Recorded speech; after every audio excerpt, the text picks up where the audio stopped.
Agora, uma vez que infectamos a nossa vítima, podemos fazer uma varredura na rede e buscar por IPs que estão ativos. Assim, a gente começa a expandir o controle do nosso malware. E o melhor de tudo é que o código do nosso scanner será totalmente invisível ao firewall e vai rodar apenas na memória do sistema. Eu sou o Igor, bem-vindo ao Hackstation.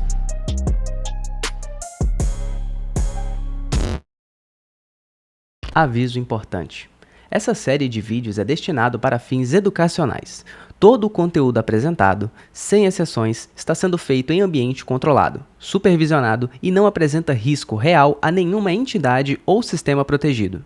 Não reproduza nenhuma prática demonstrada aqui em ambientes reais. Essa conduta pode configurar crimes previstos em lei, sujeitando o infrator a penalidades civis e criminais.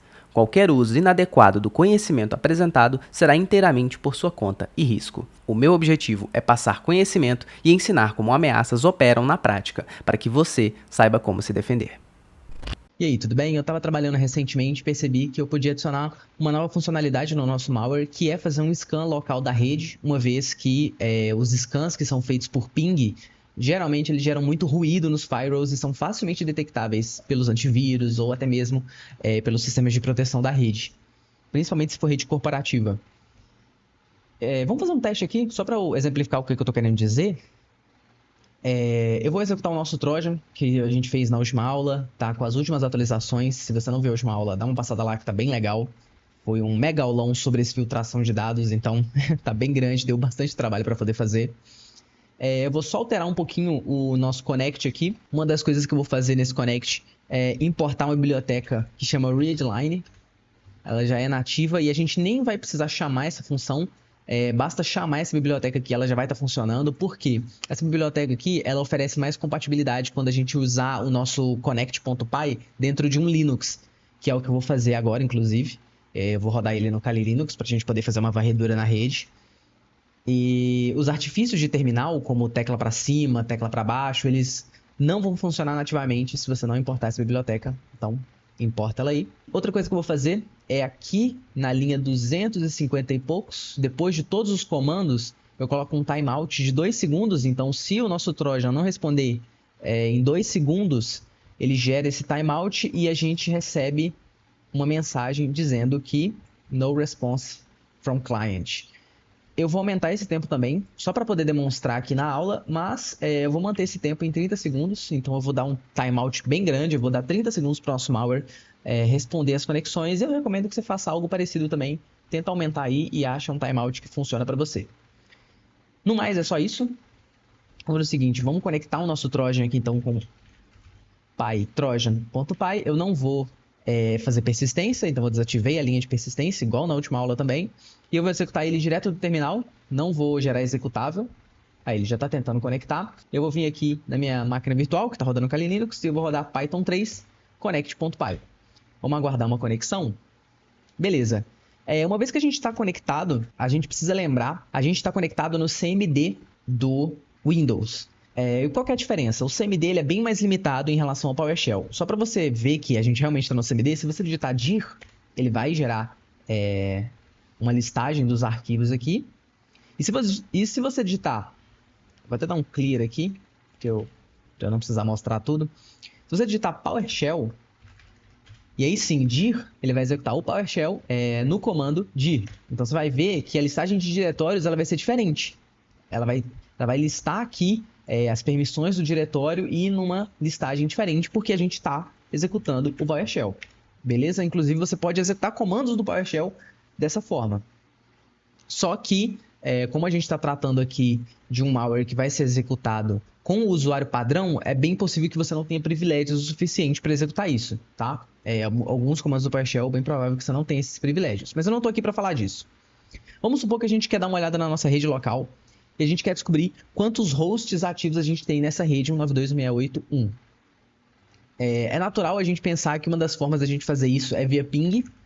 É claro que se você digitar ping 192.168.1 e aí vamos testar um host tipo 254, lá no CMD ele vai fazendo ping sem parar. Eu acho que ele faz 3 pings e depois ele retorna pra gente o resultado. Ah lá. No caso, deu positivo porque 254 é o roteador, tá? É o gateway. Outra forma provavelmente que a gente deveria fazer para ser um pouquinho mais rápido, só para ver se o host está ativo, seria fazer um ping só. Então, colocar -n 1 e -w, que é o tempo de espera 200 milissegundos, eu acho que é suficiente. É bem provável que nunca exceda 200 milissegundos, até se for uma rede muito grande. Então, ele vai fazer um ping só, olha só, tá vendo? E a gente vai obter a resposta. É natural você pensar que uma forma de automatizar isso seria fazer vários pings um atrás do outro. Tem como a gente fazer isso, claro. Como a gente está no CMD, é só fazer um for. Então, se a gente criar uma variável aqui do tipo inteiro e colocar ela dentro de um laço, eu posso fazer um ping aqui nos 254 IPs da rede. Se você quisesse fazer dos 254 IPs, você faria dessa forma. Aí o laço for seria assim. Começa no IP 1, vai saltando de 1 em 1 e chega até o 254. Então ele vai fazer 254 IPs. Você pode limitar a quantidade, sei lá, só 50 IPs para você poder testar. Eu não sei se tem na minha rede esse, a gente pode ver se tem. Você vai criar esse laço e desse laço você vai usar o ping, só que para você suprimir a resposta do ping, a gente vai usar @ping. Aí a gente vai fazer uma requisição só, vai esperar no máximo 200 milissegundos, vai fazer na rede 192.168.1 e aqui a gente passa a nossa variável, né? Porque aqui ele vai testar 192.168.1, 192.168.2, 3, 4, 5, até chegar nos 50 ou 256, se a gente colocar aqui. E para listar só os que estão ativos, né? Quando o IP está ativo, ele responde, o Windows ele responde com uma linha chamada TTL, que é o tempo de resposta. Aí eu vou deixar isso aqui rodando, ele vai executar esse comando nos 50 IPs, vai demorar, porque ele vai esperar 200 milissegundos por cada IP, ele vai demorar bastante para executar. Ó, nesse caso aqui eu nem achei, porque na minha rede interna nem tem até esse número de IPs, mas dá pra gente colocar, por exemplo, 254 aqui, e eu vou começar no 230, por exemplo. Aí eu vou achar o meu roteador. Ah lá, eu encontrei o meu roteador. Provavelmente eu encontraria essa máquina aqui, 80 também, e talvez eu encontraria a máquina do Kali Linux, que também está na rede. Se eu não me engano, elas estão na casa do número 70, então de 70 até 81. Acho que eu vou encontrar essas duas máquinas, tanto a minha máquina Windows, que é o IP80, quanto a do Kali Linux. Aí, ó, a gente teve 3 respostas. Esse find TTL aqui é justamente esse texto aqui, ó. Na verdade eu me enganei, né? Esse TTL aqui não é o tempo de resposta. Falei besteira, o tempo de resposta é esse aqui. Mas enfim, essa é uma das formas da gente fazer uma listagem, só que como você viu, vai demorar bastante, principalmente se você quiser escanear a rede inteira. É um método bastante rudimentar e gera muito ruído na rede. Fora que cada vez que você executa esse comando, cada vez que esse comando ping ele é executado uma vez, ele executa o CMD, que é o que a gente está rodando, né? A gente está rodando um CMD remoto. E o CMD, ele faz uma chamada, ele spawna o ping. O ping, se você não sabe, ele é um programa dentro do Windows, é o ping.exe. Ele está lá dentro do Windows. Então, toda vez que a gente roda esse comando aqui, se a gente rodar aquele primeiro, que é de 254, de 1 até 254, não é esse aqui, né? É o que a gente fez antes. Ele ia spawnar a aplicação ping.exe 254 vezes no sistema. Isso vai alertar qualquer tipo de antivírus minimamente bom, sabe? Minimamente decente. Fora que cada pacote de ping na rede vai gerar um ruído absurdo. Se você quiser evitar esses dois problemas, tanto o problema de ruído quanto o problema de antivírus apitar por estar spawnando um arquivo binário do Windows 254 vezes, uma das formas de você evitar isso é usar um comando que já lista as conexões por IP. Por exemplo, se você digitar arp-a, ele vai listar aqui pra gente todos os endereços de IP com que essa máquina já se conectou. Então ele não vai fazer uma busca ativa. Eu vou dar enter aqui, mas eu vou ter que acabar censurando, né? Porque é a minha máquina. Então aqui a gente consegue ver todos os endereços de IP que essa máquina já se conectou, já se comunicou, inclusive em outras interfaces de rede. E em outras redes também, outras subnets. Essa aqui seria a forma mais profissional da gente fazer, entre aspas, uma varredura, né? Não é uma varredura ativa, mas dessa forma a gente consegue ver os IPs que estão na rede com que essa máquina já se comunicou, principalmente se for uma rede corporativa, porque aí essa máquina não vai ter mudado de localização. Então essa seria a forma mais profissional, só que vou dar um clear agora, né, para poder limpar esse terminal. Ainda assim, eu gostaria de fazer um scan, né? Eu gostaria de verificar ativamente na rede. Uma das formas da gente gerar o mínimo de ruído possível no firewall e não alertar nenhum tipo de antivírus é a gente usar o socket. O socket, que é a nossa biblioteca que a gente vem usando para poder fazer requisições e receber requisições, ela executa como um subprocesso dentro do Windows. É o nosso arquivo empacotado, .exe, né, o nosso Trojan.exe, que vai solicitar as requisições das outras máquinas por meio de uma porta padrão. A gente pode setar uma porta 244, 445, por aí vai. Dessa forma, nenhum firewall vai pegar, porque é um programa que está fazendo comunicação com outras máquinas, isso em geral não é um problema na rede, né? E, principalmente, o antivírus não vai pegar porque a gente não vai estar spawnando nenhum executável. Vai ser o nosso próprio Trojan que vai estar rodando isso na memória do sistema. Então, não vai ter o que o antivírus detectar. Então, vamos fazer essa função agora. Parei de executar o nosso Trojan aqui e vou pausar a nossa máquina virtual também, porque eu não vou usar ela agora. Aí, aqui no nosso Trojan, a primeira coisa que a gente tem que fazer é importar algumas bibliotecas. A primeira que faz mais sentido para a gente é a Threading. Porque como você viu, fazer uma requisição para cada uma das 254 possibilidades dentro da rede vai demorar. Uma das formas da gente encurtar esse processo, deixar ele bem mais rápido, é usando as multithreads. Então a gente vai usar duas bibliotecas, uma é essa, a outra é essa daqui, .futures, essa. Essas duas vão servir para a gente poder fazer o nosso scan TCP bem mais silencioso dentro da rede. Então, beleza, para isso a gente vai criar uma única função nova, que eu vou chamar de TCP Scanner. Ela vai receber duas coisas, um IP base, né? Vou colocar aqui um IP base, que eu vou passar, que é a rede que eu quero analisar, 192.168.1 ou 192.168 e a subrede que for do meu interesse, que a máquina tiver acesso, e eu vou precisar passar a minha conexão também. Vamos fazer o seguinte, já vamos criar uma lista aqui com os possíveis computadores que vão ficar abertos na rede, que estão disponíveis para a gente poder acessar. Essa lista vai iniciar vazia, depois a gente vai ir populando ela com as máquinas que estão abertas. Eu vou criar uma lista aqui, não precisaria, mas eu vou criar uma lista das portas que eu quero checar. E aqui você pode ficar mais à vontade. Eu recomendo olhar principalmente a 445 e a porta 135, que são portas tanto do serviço SMB quanto do RPC, que são serviços muito comuns dentro do Windows. Então é bem difícil o firewall implicar quando você solicita uma conexão nessas portas aqui. Beleza, agora a gente precisa escanear. Eu vou fazer uma coisa que eu ainda não fiz nesse malware aqui, que é criar uma função dentro dessa função, que vai ser escanear um host, até porque eu vou chamar essa função somente aqui dentro mesmo. Para escanear um host eu vou chamar um IP. E aí, vamos fazer um try aqui, né? Como é de costume, vou fazer o seguinte. Para cada porta dentro de ports to check, né? Então ele vai executar esse for aqui para cada porta que você colocar aqui dentro. Ele vai, vamos criar um socket aqui. Socket to socket. A gente vai criar da mesma forma que a gente fez lá na nossa conexão, né? A gente vai criar um socket.afinet e socket.sockstream. Da mesma forma como a gente fez na nossa primeira aula do curso, na verdade terceira aula, né? Que a gente fez o nosso primeiro Trojan. Para cada requisição que eu fizer para outra máquina, eu vou colocar um timeout bem baixo. Dessa vez eu vou colocar um timeout. O timeout que eu vou colocar vai ser de 500 milissegundos. Esse ponto 5 você pode colocar 0.5 ou só ponto 5. Vai demorar menos do que o nosso último scan, porque esse daqui, por mais que ele tenha um tempo de espera maior, ele vai ser executado várias vezes ao mesmo tempo. Vão ser vários processos ao mesmo tempo. O nosso resultado, né? Já vamos colocar aqui um result, vai ser a nossa conexão, o nosso socket, né? E a gente vai conectar.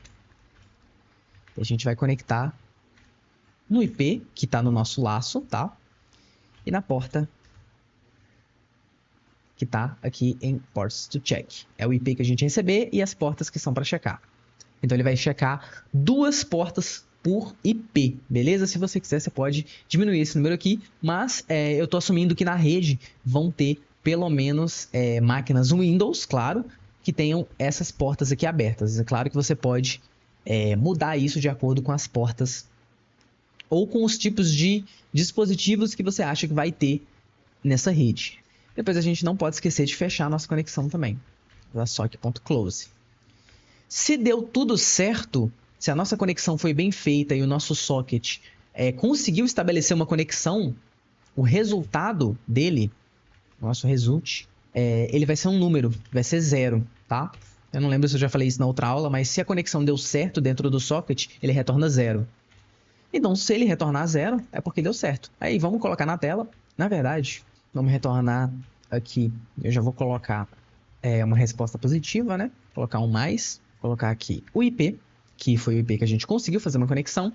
E aqui, eu vou colocar a porta que a gente estabeleceu essa conexão.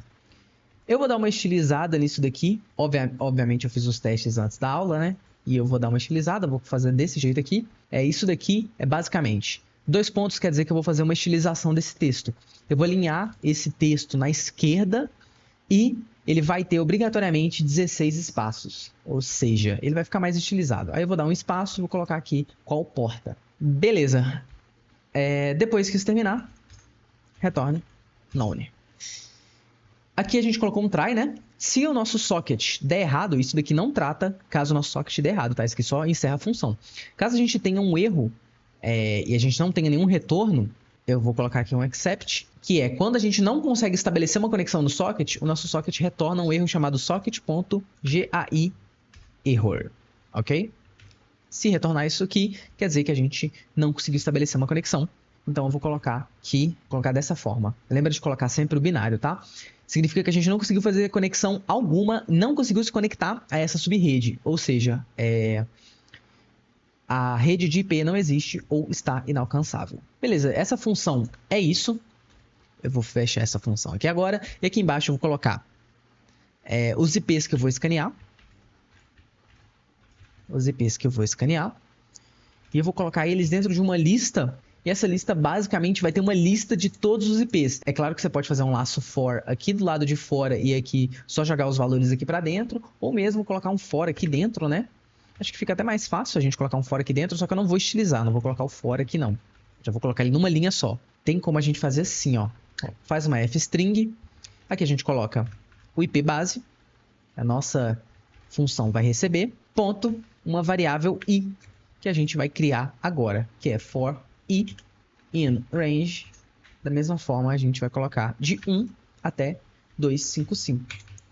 Pronto. Desse jeito, ele vai gerar essa string aqui com o IP base e a string i que vai de 1 até 255. Agora, para a gente executar esse scan aqui, né, que a gente vai ter que chamar essa função scan host para ele tentar fazer essa conexão. Se a gente chamar de uma em uma vez, como se fosse uma fila, isso vai demorar bastante. Para a gente economizar tempo, a gente vai usar o with, aí a gente vai usar a nossa biblioteca, nosso módulo, na verdade, futures, e uma função que chama thread pool executor.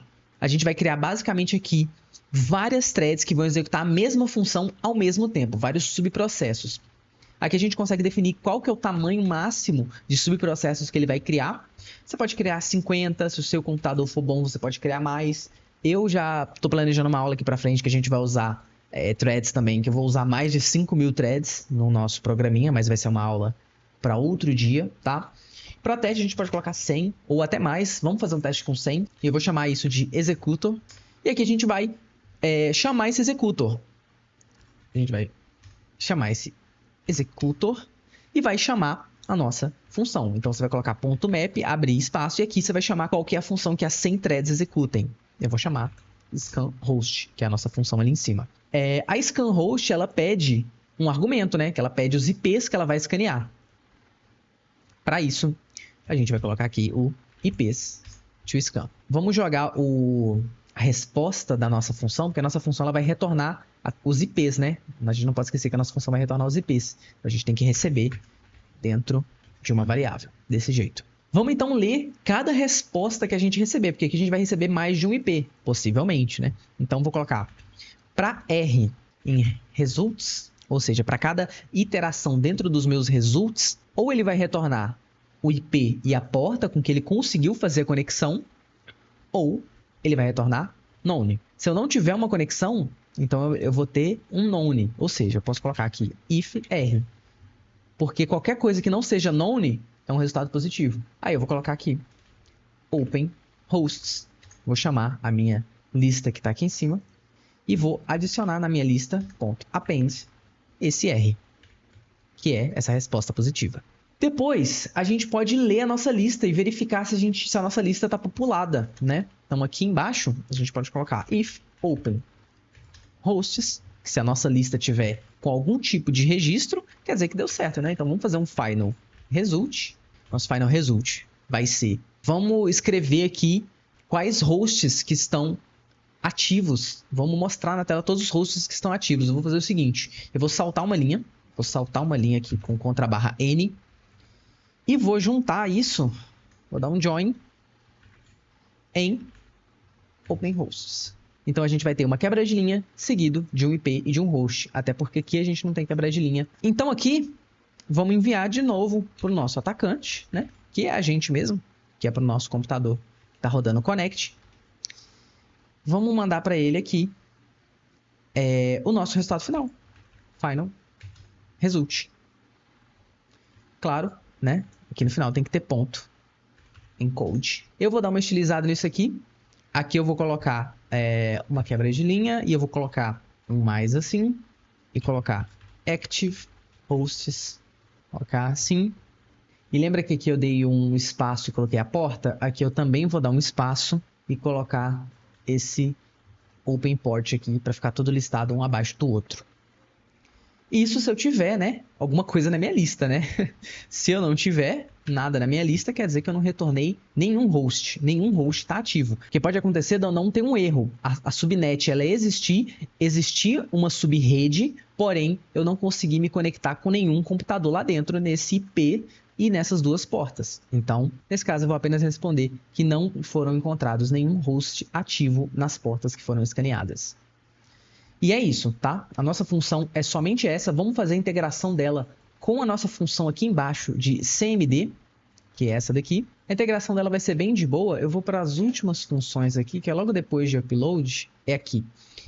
Aqui está a nossa função de upload. E aqui, logo antes desse else aqui, que é quando ele vai enviar para o CMD, eu vou criar uma função aqui. Então, se o nosso comando starts with... Se o nosso comando começar, aí eu vou colocar barra local scan, mas aí você pode colocar o título que você quiser. Só lembra de colocar um espaço aqui, tá bom? Pode colocar o comando que você quiser. Vamos separar, né, as partes do nosso comando, igual a gente fez também na última aula. Então, data.split. Desse jeito a gente vai separar o comando nesse espaço aqui. Então, metade do comando vai ser barra local scan e a outra metade vai ser o IP que a gente digitar. Só para garantir que a gente vai usar o comando de forma correta, né? Vamos fazer um len dessas partes aqui. E tem que ter pelo menos mais que duas partes ou exatamente igual duas partes, né? Que é local scan e o IP. Não posso passar mais do que essas duas coisas. Aqui eu vou fazer o IP base, né? Eu vou pegar o IP base, que é a segunda parte do nosso parts. Porque, como eu falei, a primeira parte é o local scan, a segunda parte é o nosso IP. E, é claro, eu vou dar um R-strip também, que é para eu garantir que eu vou pegar somente o endereço de IP. Aqui é o seguinte, enquanto ele vai fazer o nosso scan, pode ser que a gente queira continuar usando o terminal, caso o scan leve muito tempo para ser feito. Caso você queira continuar usando o terminal enquanto ele faz o scan, você vai precisar usar uma thread. Então, scan thread. Aí a gente vai chamar a nossa função de threading. .thread. A gente vai criar uma thread só, que é basicamente um subprocesso. E em vez dele executar no nosso terminal principal, ele vai criar um processo. A gente escolhe aqui qual que é a função que ele vai executar. E eu vou escolher TCP Scanner. Nosso TCP Scanner recebe dois parâmetros, né? Um base IP e um C. Para a gente passar esses dois parâmetros, né? Eles são chamados de argumentos. Então, você passa um args igual. E aqui você passa qual que é os argumentos. Um é o base IP, que é esse aqui. E o outro é o próprio C da nossa função de CMD, né? Que é a nossa conexão. Para a gente iniciar essa thread, a gente vai colocar essa variável, scan.thread, e colocar diamond, que é para ele executar no fundo, e scanThread.start. Desse jeito. Isso, claro, se a gente executou o nosso comando de forma correta. Caso contrário, a gente tenha colocado um argumento só ou mais de um argumento, aqui a gente vai mandar um send. A gente vai responder que a gente utilizou a sintaxe errada do comando. Inclusive, eu acho que eu já até fiz esse erro em algum lugar aqui em cima. Ah, foi no connect. Aqui, usage. Eu escrevi aqui usage local scan. E aqui, eu vou colocar um exemplo, né? Exemplo 192.168 desse jeito. E no final, dando certo ou dando errado, tem que retornar essa função para a gente não mandar esse comando para dentro do nosso CMD. E no mais é isso, tá? Basicamente só o que a gente vai precisar alterar é isso. E aqui no nosso Connect também, caso você queira, né? Você pode colocar ele aqui nos nossos comandos disponíveis. Eu vou colocar ele aqui logo depois do upload, /local scan, dessa forma. E vamos testar. Para a gente testar, eu vou executar o Trojan aqui no meu terminal mesmo. Já passei o nosso Connect aqui para o Kali Linux, né? Então eu posso só executar ele com Python 3 connect.py. Nos conectamos, a gente consegue colocar /help. Aqui é a versão atualizada, ó. Já está até aqui com o scanner. E vamos tentar rodar esse scan, né? E ver se ele vai executar. Então /local scan, local scan, e aqui eu vou passar a rede 192.168.1. A gente vai apertar Enter. Eu tenho um timeout de 30 segundos, né? Que a gente alterou no início do vídeo. Mas a gente pode testar, diminuir esse timeout também e ver se ele vai continuar executando no plano de fundo. Beleza, ele respondeu, mas ele respondeu bem bugado. Vamos ver aqui no código o que a gente deixou passar. Eu acho que foi aqui em cima, onde a gente lista, né? Calma, aqui na nossa função. Isso, bem aqui. Eu não separei o Active Hosts dos Final Results. Nesse caso aqui vem uma contrabarra e aqui duas contrabarras, desse jeito. Vamos executar de novo. E aqui a gente vai também executar de novo. Vamos executar. Eu notei também, olha só, funcionou, foi até bem rápido, nossa. A gente colocou quantas threads aqui ao mesmo tempo? A gente colocou 100, então realmente foi bem rápido. Eu acho que com certeza não dá nem tempo da gente continuar usando o terminal enquanto espera o scan ser feito, porque foi bem rápido. Ó, vamos fazer aqui de novo, vamos ver sem cortes dessa vez. Olha só, foi muito rápido. Tá bem mais rápido, escaneando 254 IPs, tá? Igual a gente tá aqui, você consegue ver.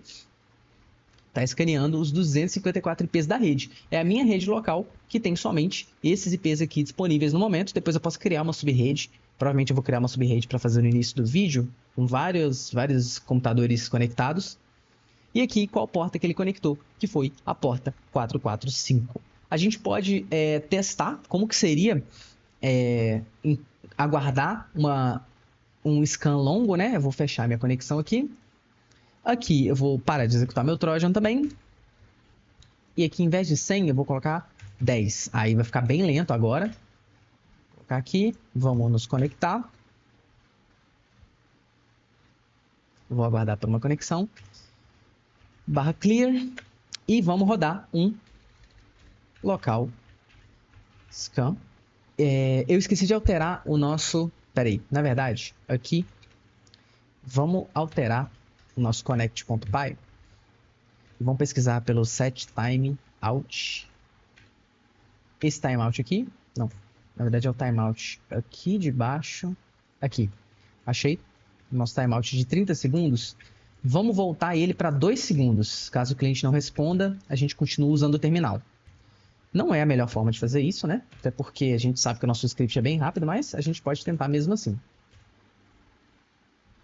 Então, vamos conectar novamente no nosso malware. E vamos local scan.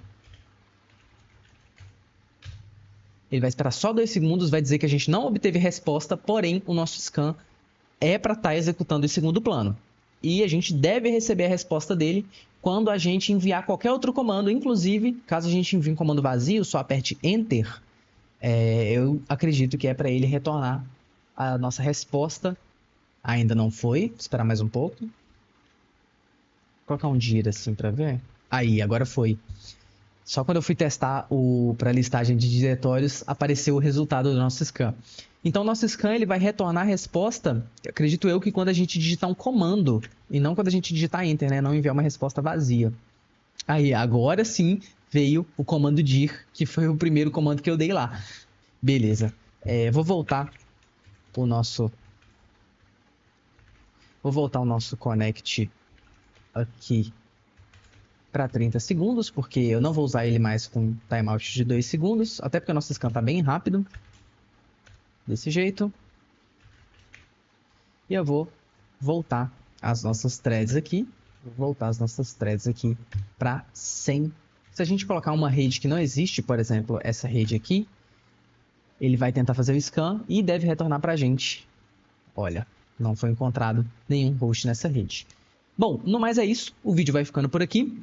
Desse jeito você já consegue fazer o scan na rede de um jeito que não ative nenhum tipo de firewall, não ative nenhum tipo de antivírus, porque quem está fazendo esse scan não é o ping, não é o seu Trojan que está spawnando arquivos binários do Windows. Na verdade, quem está fazendo isso é o próprio Trojan em segundo plano.